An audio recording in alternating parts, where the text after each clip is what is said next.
पहली तकरीर की ना अपने सियालकोट से बाहर निकल के मैंने शकरगढ़ की थी, ठीक है जी। और मैं सख्त सर्दियों में मोटरसाइकिल पे ना शकरगढ़ तकरीर करने गया, और इतनी सर्दी थी कि शकरगढ़ पहुंचने तक मेरा जो नाक है ना वो बहना शुरू हो गया।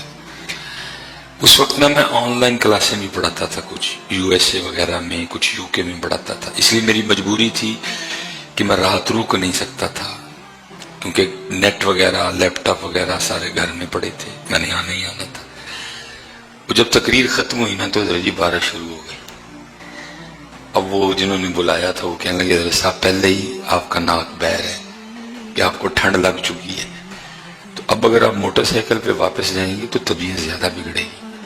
मैंने कहा नहीं, मेरी मजबूरी है कि मैं रह नहीं सकता, मैंने फजर की इमामत भी करवानी है, मैंने कुछ अपनी क्लासें भी पढ़ानी है, इसलिए मुझे जाना पड़ेगा। चलो मेरी तो खैर थी, जो सियालकोट से बंदा गया ना जिसने मुझे उस गांव तक लेके जाना था, जाते हुए तो चुप रहा, अब आते हुए क्योंकि भीगना भी पड़ रहा था, वो बोल पड़ा। मुझे कहता है साहब तुसी भी चंगे शदाई बंदे हो। मैं क्यों, क्या हुआ?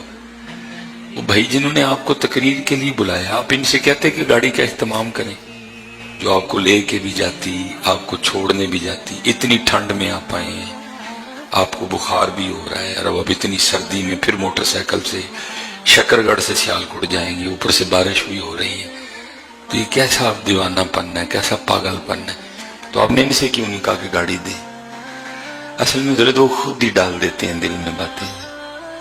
मैंने वहां सड़क पे खड़े होकर ना, नारोवाल से थोड़ा पीछे थे, दोनों भीगे हुए थे, तो मैंने उसको एक बात कही, मैंने कहा चल यार फिर ना कोई गड्डी मंगनी थी, जिन्हें दी ड्यूटी करना आए उन्होंने नहीं पता को साढ़े नां ते भेजन डे है,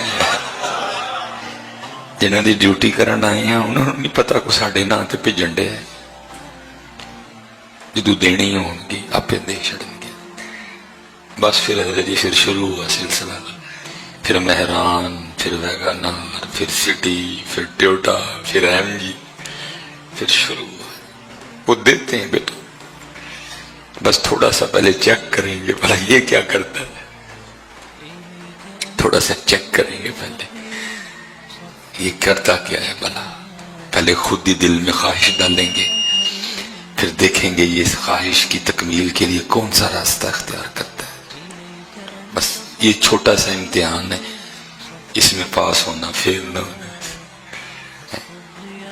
मजबूत रहना। बड़े बड़े बेटा हालात, हाँ एक मामला है घर किराए पे है, इंशाल्लाह वो भी कर्म होने वाला है, आसार नजर आ रही है उसमें, बाकी बड़ा दिया, इतना दिया। इब्तिदा थी ना जी, हालात बड़े टफ चल रहे थे, क्या आपको बताएं। फिर चैनल वाले आ गए, वो आ गया, वो आ गया, वो आ गया, हजरत साहब कितने रोल चले हो, आओ हमारे चैनल पे बिठाएं, अब बैठे आपको देखें हम कहां से कहां ले जाएंगे। मैं यार तुसी कहां से कहां लेके जा सकते हो, मैं तो उस दर पे बैठा हूं जहां ले जाएंगे मैं चला जाऊंगा है। मैं कुछ यूथ को सिखाने की, मैं अब यूथ को यही सिखाता कि जेड़ा चैनल पे नहीं बगेगा मशहूर ही नहीं हो सकता। मैंने बताया कि बेटा चैनल पे बैठे भी बंदा मशहूर, बैठे बगैर भी बंदा मशहूर हो सकता है। कभी बेटा गलत, ये नहीं कुछ चैनल पे बैठना गलत है, ये जो चैनल पे बैठे हैं गलत कर रहे हैं, अपना मिजाज है मेरा। मैंने कहा नहीं हजरत साहब मैं अब आपको चैनल पे बैठे बगैर भी मशहूर होकर बताऊंगा। असल बेटा मशहूरी उधर से होती है, ये मेरी बात याद रखा। सारा जमाना आपको मशहूर करने आए कर नहीं सकेंगे, हाँ जी।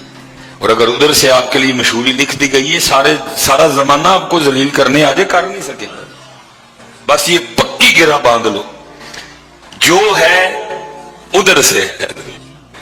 और मियां साहब ने, मैं कहता हूं एक जिसको कहते हैं जी कूजे में दरिया बंद करना, मियां साहब ने कर दिया कूजे में दरिया बंद।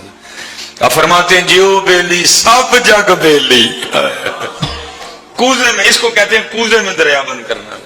मियां साहब ने किया कूजे में दरिया बंद। आप फरमाते जे ओ बेली सब जग बेली, अन बेली भी बेली।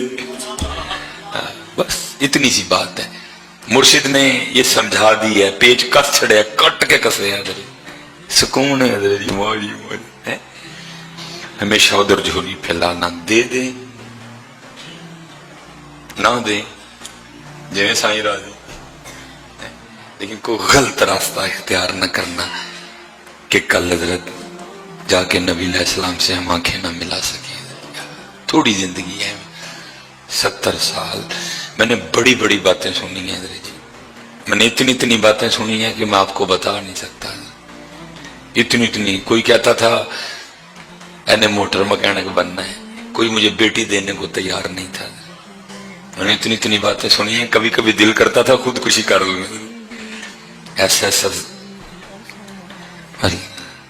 آج دیکھ لو حضرت جیو بیلی ان بیلی وی بیلی، اب ادھر سے کرم ہو گئے، کرم ٹھیک ہے۔ اسپیشل جتنے نوجوان بیٹھے ہو، یہ آپ اس کمرہ امتحان میں بیٹھنے والے بڑی جلدی، ادھر حضرت ادھر جھولی پھیلانا ہمیشہ یاد رکھیے گا۔ بھیک آتی ہے اور جھولیاں بھر کے آتی ہے، ٹھیک ہے جی، بلکہ ان کی عطا کے سامنے ہماری جھولی کی اوقات ہی کوئی نہیں ہے، ہماری جھولی کی اوقات ہی کوئی نہیں ہے۔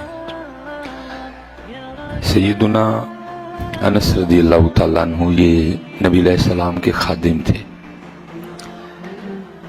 تو روایت کا مفہوم ہے کہ ایک دن نا حضرت انس رضی اللہ تعالیٰ عنہ کی والدہ حضور نبی کریم علیہ السلام کی بارگاہ میں حاضر ہوئیں اور عرض کی، اللہ کے محبوب علیہ السلام، میرے انس کی عمر میں میرے انس کی اولاد میں اور میرے انس کے مال میں برکت کی دعا فرما دیں۔